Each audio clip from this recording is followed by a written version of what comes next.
존경하는 39만 세종시민 여러분, 선배 동료 의원님과 공무원 여러분, 죄송합니다.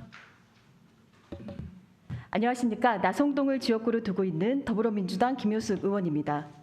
본 의원은 오늘 민선 4기 첫 조직 개편으로 신설된 미래전략본부에 대해 시민의 기대와 희망에 부합하는 명확한 방향성 정립이 필요하다는 말씀을 드리고자 이 자리에 섰습니다. 미래전략본부는 1본부 삭과 17개 담당 정원 69명으로 조직되었으며 세종특별자치시 행정기구 및 정원조례 제15조에 따라 총 5가지 범주 업무를 수행하게 됩니다. 이 규정의 내용을 보면 도시 미래 전략 수립, 한글 문화 도시 조성 등 몇 가지를 제외한 대부분의 사업이 기존 도시 성장본부의 사무와 같거나 타부서 추진 사업이 이관된 수준입니다. 본 의원이 확인한 결과 실제로 총 41개의 미래전략본부 주요 사업 중 37개가 기존 부서에서 추진하던 사업이고 신규 사업은 4개에 불과했습니다. 총 사업 중 기존 부서 이관 사업이 90%인 상황에서 우리 시의 미래를 이끌 전략과 계획 수립이 과연 가능한지 강한 의문이 드는 이유입니다. 오히려 각 실급별 주요 업무가 미래전략본부로 이관되면서 조직 내 균형 상실과 직원 사기 저하라는 부작용을 초래할 수 있습니다.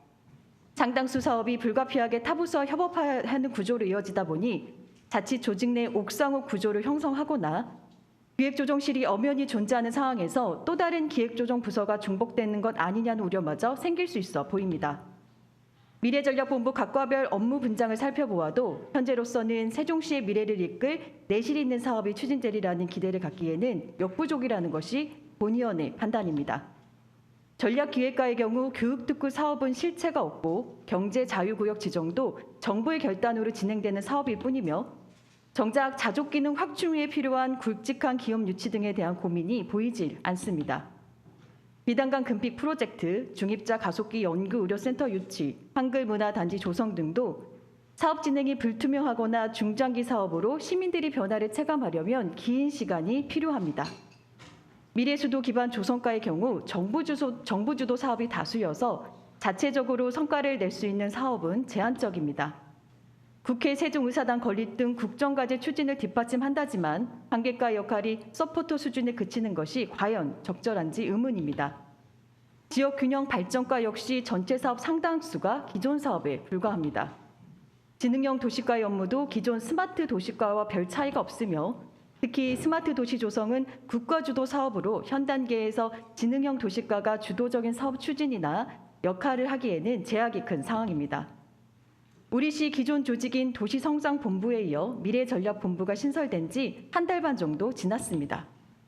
도시성장본부는 세종시가 팽창하는 과정에서 지속가능한 도시성장 동력 창출이라는 명확한 방향성을 갖고 그 역할을 수행했습니다. 반면 미래전략본부의 경우 가려는 길은 맞을지 몰라도 아직 그 방향성이 선명하지 못하고 이대로는 향후 어떤 성과를 낼 수 있을지 의문입니다. 변화와 희망을 기대하는 시민에게 민선 4기 세종시정의 뚜렷한 방향성은 무엇보다 중요할 것입니다.